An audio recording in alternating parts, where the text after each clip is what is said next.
everyone, it's Nicole and Jen, and we're here bringing you a book review for The Ninth House by Leigh Bardugo. Cheers. Spoilers are possible. Are probable.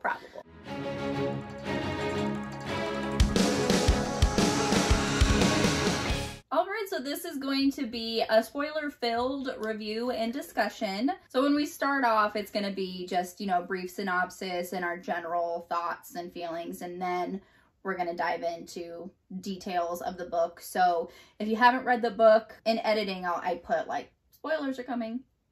So after that general warning, go ahead and just come back out until you've read it. Come back. So just to start off, we're going to do the brief synopsis. We're just going to read this from Goodreads. So it's something that is not spoilery. You can definitely, go online and look up this information. And Jen's going to try and do it. Yeah, thank you. I was like, I thought you were like, Jen's going to do it. And I was like, Jen's going to attempt to read.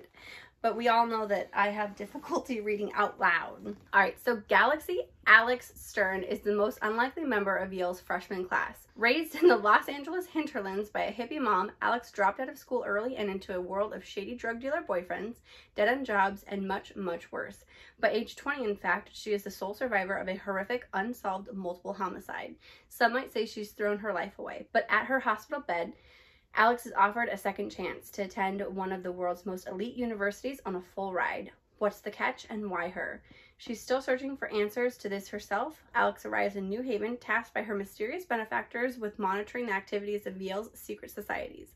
These 8 windowless tombs are well known to be haunts of the future rich and powerful, from high-ranking politicios to Wall Street and Hollywood's biggest players. But their occult activities are revealed to be more sinister and more extraordinary than any paranoid imagination might conceive. Woo! Good job. I didn't actually read what it was supposed to be about. Well, that's a lie. I did read it way long ago when it first came out, and then I was hesitant. And I really liked the cover. Oh, yeah. So then I bought it. The cover is breathtaking. I mean, it's simple but stunning. Yeah. And I did not read the synopsis at all before I started. That might have helped. I was actually pretty surprised about how it's centered in modern day. Yeah. So, because usually I'm thinking Leigh Bardugo, Shadow and Bone. It's totally fantastical. It's not, it doesn't have any kind of semblance of, the world that we live in today. World, yeah. So yeah, I was thinking, it's an adult fantasy, because I didn't know it was a dark fantasy. I will say that. So reading it, I was surprised at how dark it was, and then I went to go rate it, and it was dark fantasy by Leigh Bardugo, and I go, oh, that makes a lot of sense. That would have helped. I would have had less expectations. So if you have read, the Grishaverse, also Wonder Woman. Not Grishaverse. But if you read her other books, it might not prepare you for her writing style in this book because it's completely different. Oh, yeah. Her other stuff is YA. This is adult, completely adult, and it's dark. So I did put, on my review on Goodreads, I did put a content and trigger warning for rape, drug abuse, drug use, and so that's definitely something that you should think about before you start reading this book. For sure. I almost DNF'd it at one point. Did you? We'll talk about that. Yeah, we'll talk about it in the spoiler-filled part of this. But yeah, it was a book club book, so I had to read it, so I pushed through, and I was like, it's got to get better. It did. It did. I definitely think that it was a slower start. For me, at least. It took me a while to get into, and then I picked up, and then once you hit probably about 2/3, you just don't want to stop reading because you need answers. Right.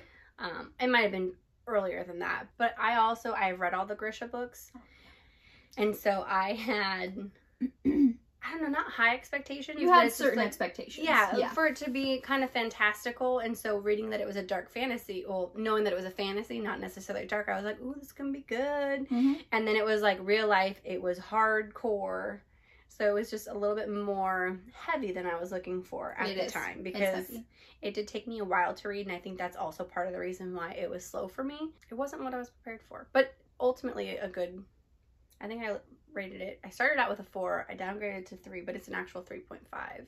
I'm kind of still debating. I want to kind of read it again, but I also don't.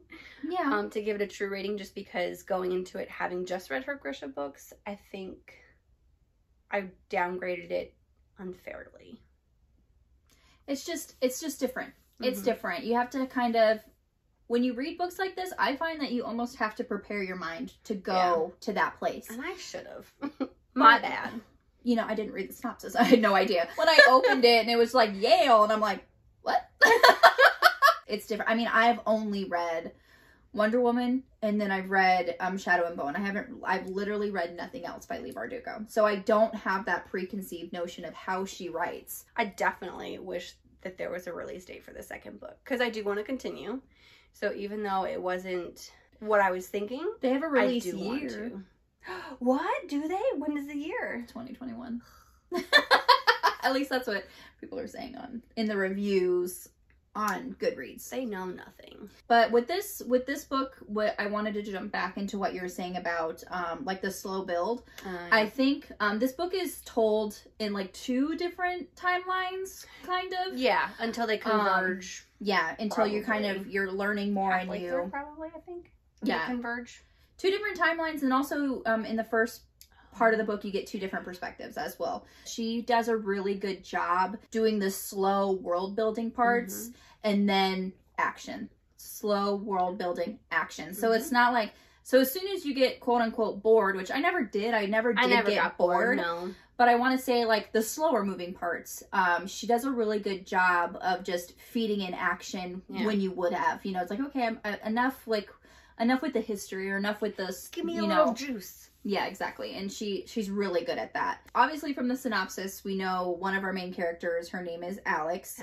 And another character we have is Darlington, which is her mentor in this whole Lethe society, which are, you know, the whole society that has the 9th houses. Within Yale, yeah. And within Yale. And then we have Dawes, yes. She's super awesome. She's kind of like... what do they call her? What is her special title? Oculus. There you go. That is her designation. So, Darlington is Virgil, Alex is Dante, and Dawes is... Oculus. And so what Dawes does is she's basically research. She helps them with the knowledge-based part of the rituals. Smart. And whenever Alex is in trouble, she just goes to Dawes. She's like, I'm bleeding out, help me. And she like fixes her. So that's handy. It really is. So, and they also have a detective within the police force that Tanner, right? Turner.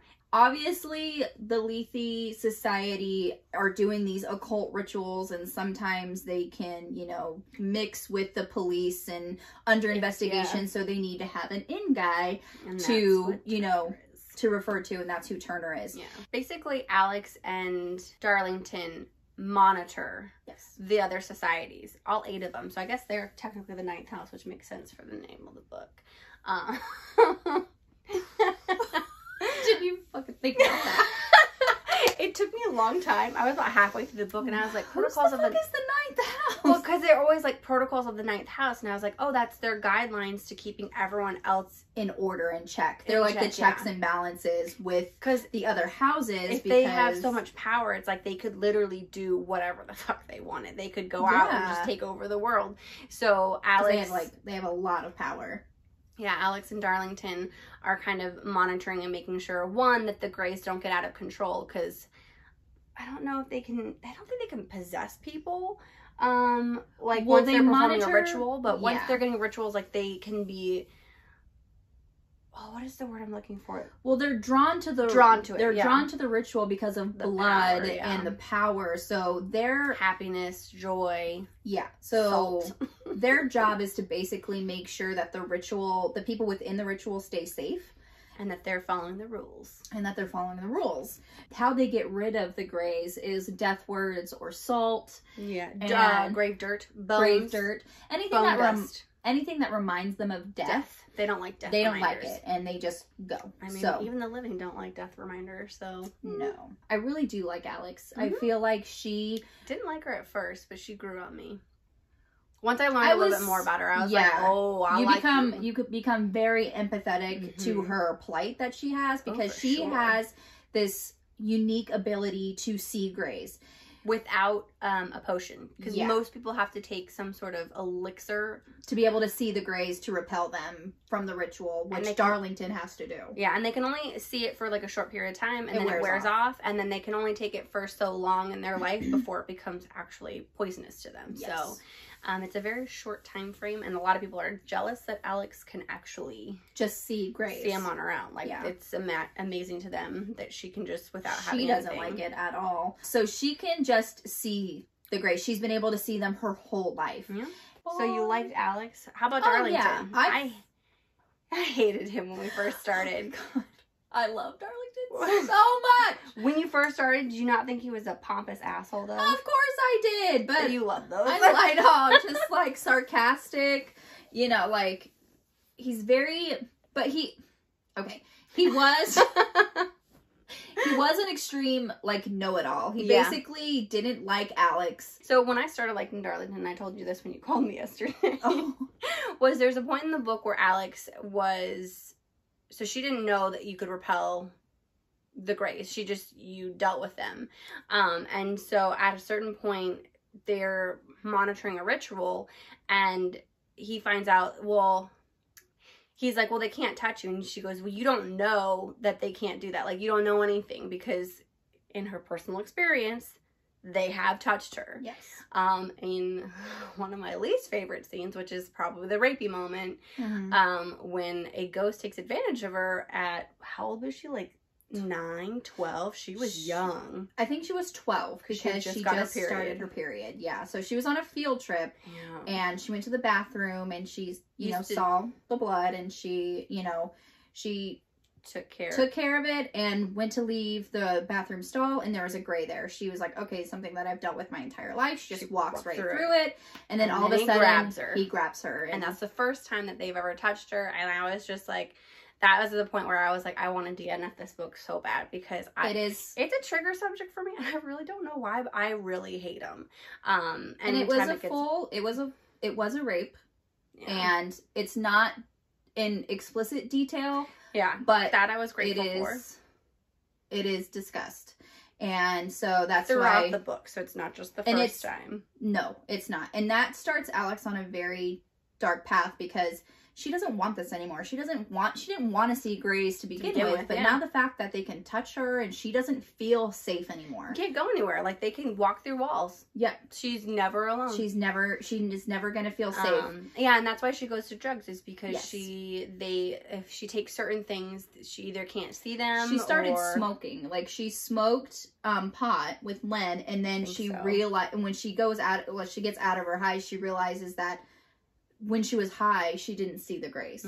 So she's kind of had that wall where she's like, if I can't see them, they can't see me, and they can't touch me. So with her situation, I can't help but empathize and be like, okay, well, I don't blame you for turning to extreme measures like that, because after what she'd been through, I wouldn't. That was rough. Yeah. Yeah. I would want to do the same thing. I wouldn't want to see it anything, and I would want to forget. And so when she is initiated into the society, in the Lethe Society, she finds out all these ways that you can repel them. Yes. And she also finds out that they've been watching her since she was very young. And so, because of her ability to see the Grays. Yeah, there's like keywords that they look for in certain things. And so at one point,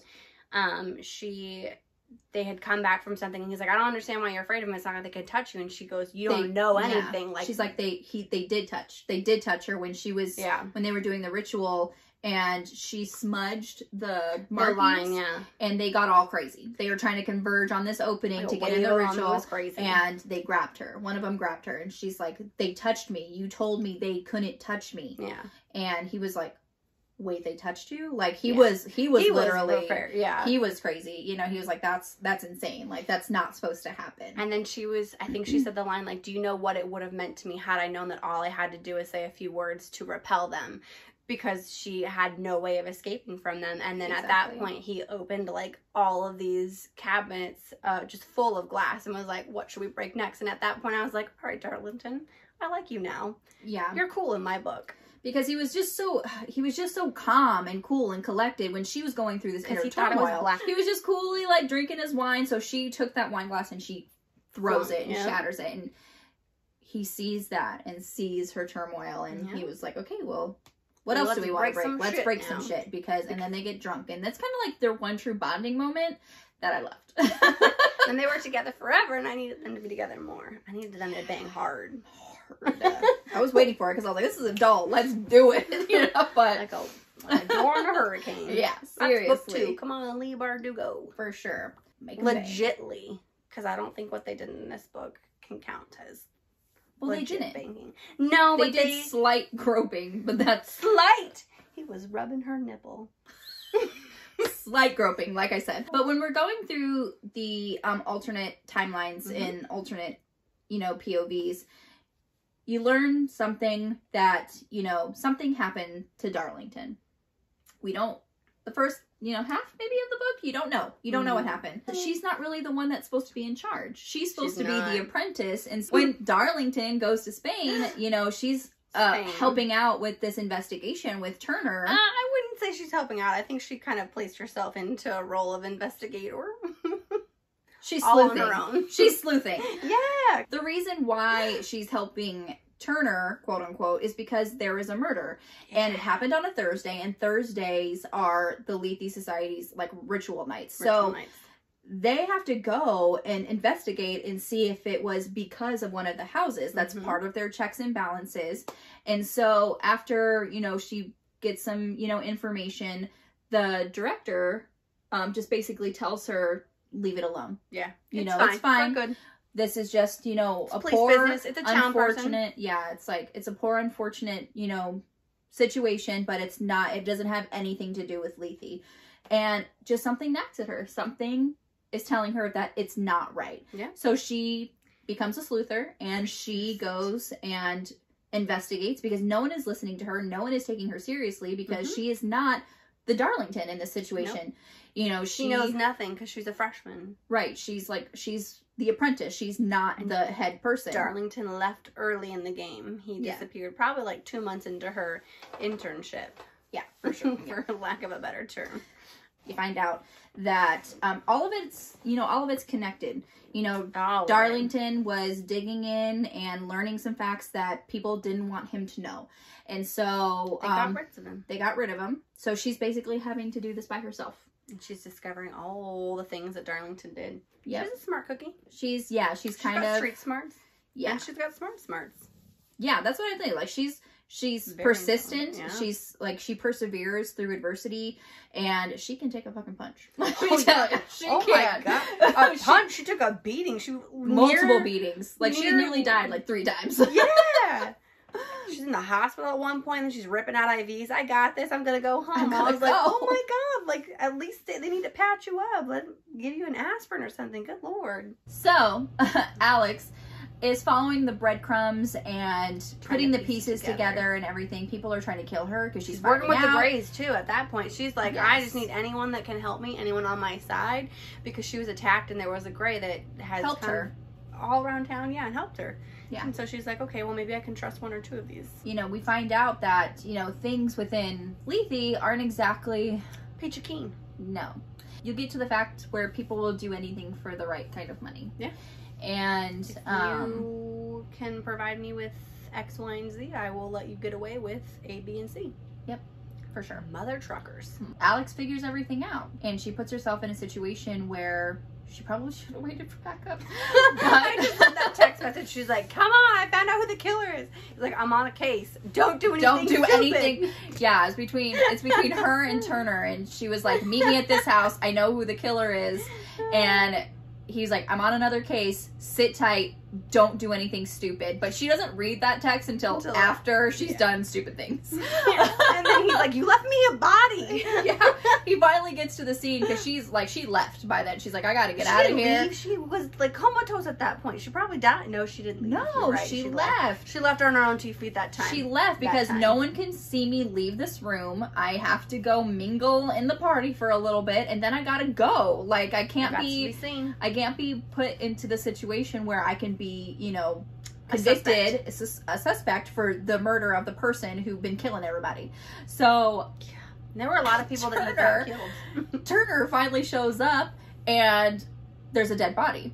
Technically, there's 2, but one of them is dust. One of them's so you dust. Don't know. But so the dead body is the person who is the head of the 9th house and who had been He was the one who had been killing everybody. I'm not gonna lie, I was suspicious of him. He's trying to get money because he was going through a really bad divorce. His wife took him for all he was worth, and you know, someone was willing to pay him if they would let him get away with something, or they wanted funding them for a house. They needed their own tomb or something back. They wanted him to make a nexus, because a nexus is what fills the power of the houses, and because they wanted to create another house. So someone wanted a nexus, and they were willing to pay for it.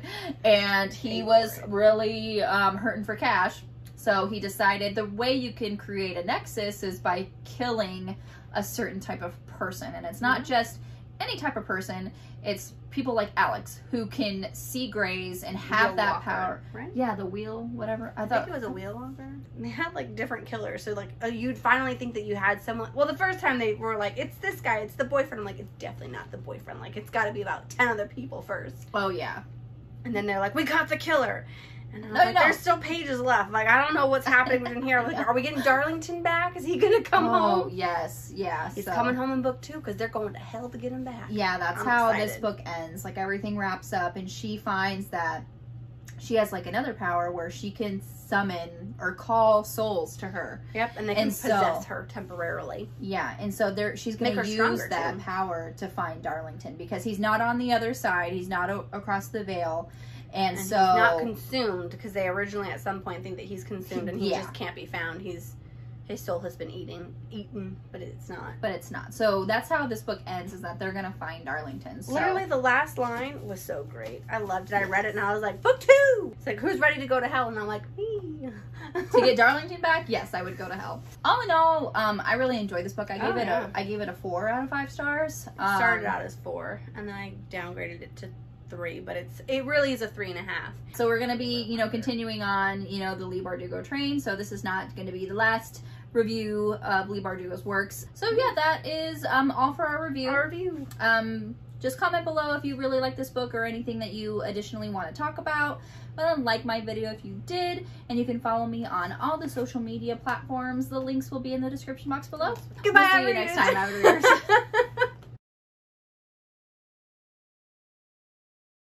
There's so much foliage. Foliage? Whatever.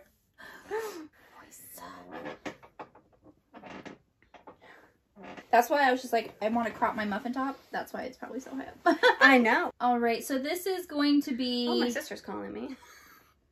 Unsolved multiple homicide. What? Where was this in the book? Seriously, though. Are you serious? Helly. It's like Helly and Len. She didn't read the book. We'll be back. She's still searching for answers to this herself. Did I read that the first time? Did I read that sentence? You did. Okay. I was like, that one came out of nowhere. New. That was new. I must have blacked out the first time. And it's just telling her about this world, because she's just been thrust in. She doesn't really know anything. Not a good enough reason to use the word thrust. He was basically thinking that she was just thrust again. That you she just was want them to be thrust together. I just want them to be thrusting with each other. I thought it was a wheel walker. I was gonna say wheelbarrow. No, I know it's wheel.